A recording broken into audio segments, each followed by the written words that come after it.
Thriller সিনেমার নাম শুনলে নড়ে চড়ে বসে এমন মানুষের অভাব নেই দুনিয়ায়। কিন্তু সেই সিনেমা যদি অ্যাকশন থ্রিলারে ভরা থাকে তাহলে তো কথাই নেই। কিন্তু অ্যাকশন আর থ্রিলারে ভরা এই সিনেমা যদি হয় জম্বি সিনেমা, তাহলে সেটি জমে মাখন। হ্যাঁ প্রিয় দর্শক, আজ বলতে চাচ্ছি দক্ষিণ কোরিয়ার সেরা দুই জম্বি সিনেমার কথা। হলিউড এবং বলিউড মিলিয়ে শত শত জম্বি সিনেমা তৈরি করে ফেলেছে, কিন্তু কোরিয়ানদের মতো এরকম অ্যাকশন আর বাস্তবতা কেউই ফুটিয়ে তুলতে পারেনি।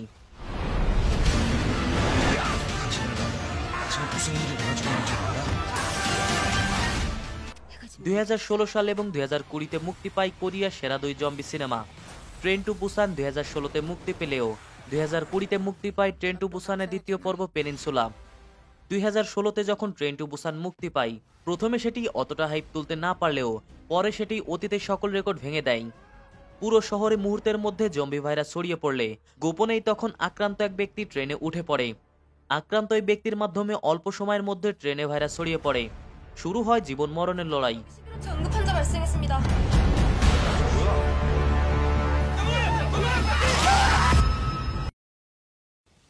গল্পের মূল চরিত্রে থাকে সোয়ান নামের একটি মেয়ে, যে তার বাবাকে নিয়ে মায়ের সঙ্গে অন্য শহরে দেখা করতে যায়।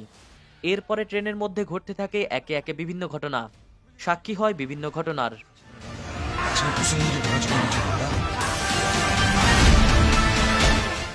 এবার আসি 2020 সালে মুক্তি পাওয়া ট্রেন টু বুসানের দ্বিতীয় পর্ব পেনিনসুলাকে নিয়ে। এই মুভির প্রথম পর্ব মুক্তি পাওয়ার 4 বছর পর পেনিনসুলা মুক্তি পায়।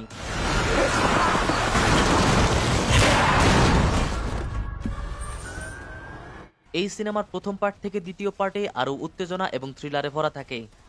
হলিউড বলিউডরা অন্য কারোর মুভি থেকে ইন্সপায়ার হলেও কোরিয়ান এই মুভি দুটি অন্যান্য মুভি থেকে একদম সম্পূর্ণ আলাদা।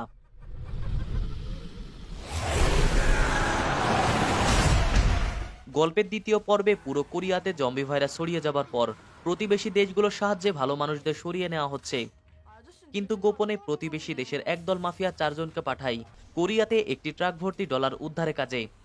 সেখান থেকে শুরু হয় এই 4 জনের জীবন মরণের খেলা। কিন্তু আগের গল্পের সাথে দ্বিতীয় পর্বের বিন্দুমাত্র মিল রাখেনি এই মুভির নির্মাতা। বলতে গেলে মুভির প্রথম ভাগে হৃদয় বিদারক কাহিনী ফুটিয়ে তুললেও দ্বিতীয় ভাগে তার বিন্দুমাত্র আসেনি। মারদাঙ্গা অ্যাকশন আর নানা কাহিনী জন্ম দিয়েছে মুভির দ্বিতীয় পর্বে। এক কথায় মুভিটি দেখলে এনজয় করবেন পুরোপুরিভাবে। তবে হলিউডের জায়গার দিক বলতে গেলে পেনিনসুলাও অত্যন্ত অ্যাকশনে ভরা ছিল।